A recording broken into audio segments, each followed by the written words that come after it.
Guys, আমি কিনেছি আমার জীবনের প্রথম ক্যামেরা। তবে প্রথম ক্যামেরা কেনার গল্পটা এতটা সহজ ছিল না। এই ক্যামেরার প্রতি ভালোবাসা নিয়ে একটা গল্প আমার মনে পড়ে গেল। ক্লাস তখন 10। আমি গিয়েছিলাম আমার সায়েন্স ব্যাচ থেকে একটা পিকনিকে।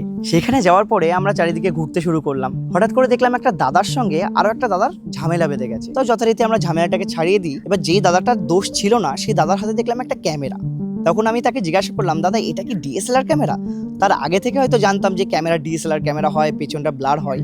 তো তখন ওই ক্যামেরা থেকে আমি একটা ছবি তুলি, আর সেই ছবিটা হলো এইটা।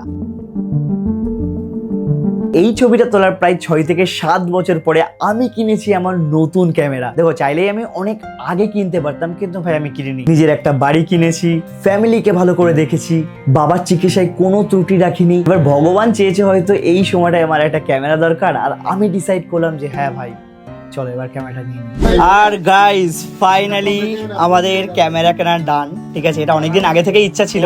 মানে আমাদের ছোটবেলা থেকে এইরকম যে ক্যামেরার প্রতি যে ভালোবাসাটা, তারপর থেকে যে জার্নিটা, তোমরা প্রথম থেকে তোমরা এত পর্যন্ত আমাদের জার্নি দেখেছো ফোনের ক্যামেরায়, আর এবার থেকে তোমরা যেটা দেখবে সেটা হলো Sony Alpha A7C। আর এই দিকে সবাই রয়েছে, ভাইয়েরা এসেছে আজকে। এর সঙ্গে লেন্স কি আছে দেখিয়ে দে। লেন্সটা একদম বেস্ট লেন্স আছে, এটা সবথেকে Sigma বেস্ট লেন্স 28-2.8।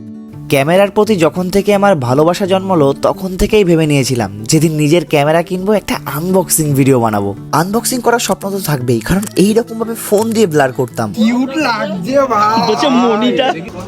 প্রথম ছবি আমার।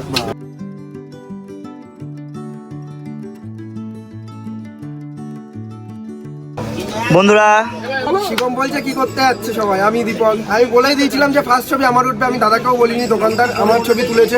মজা হবে এবার, মজা।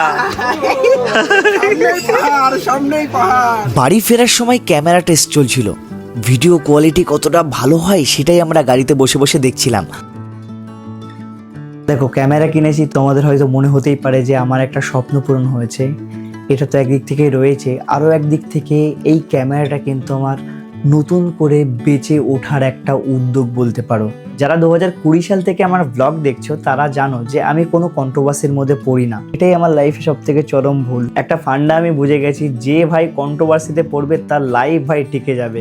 আরও একটা জিনিস, তোমাদের সঙ্গে হয়তো আমার সামনাসামনি কথা হয় না, কিন্তু তোমরাই আমাকে মোটিভেট করেছো। আর যখন আমি এইসব টেক্সট দেখি, দাদা কেন ভিডিও আসছে না, কি হয়েছে তোমার, আবার ভিডিও বানাও, আবার নতুন করে ফিরে এসো, আমি নিজেকে আরও একটু মোটিভেট করি। তো সব শেষে একটা কথাই বলতে চাই, কখনো হেরে যেও না। পরিস্থিতি খারাপ থাকবে, কিন্তু ওটা বেশিক্ষণ থাকে না। আর আরও একটা জিনিস, নিজেকে মোটিভেট করার দায়িত্ব সবসময় তোমারই থাকবে। এই ভিডিওটা হয়তো আমার চ্যানেলে সব থেকে কম ডিউরেশনের ভিডিও। আমার ইচ্ছা ছিল একটা বড় লম্বা ব্লগ বানাবো, সেটা আর হলো না। আমি সাজিয়ে গুছিয়ে কথাও বলতে পারছি না।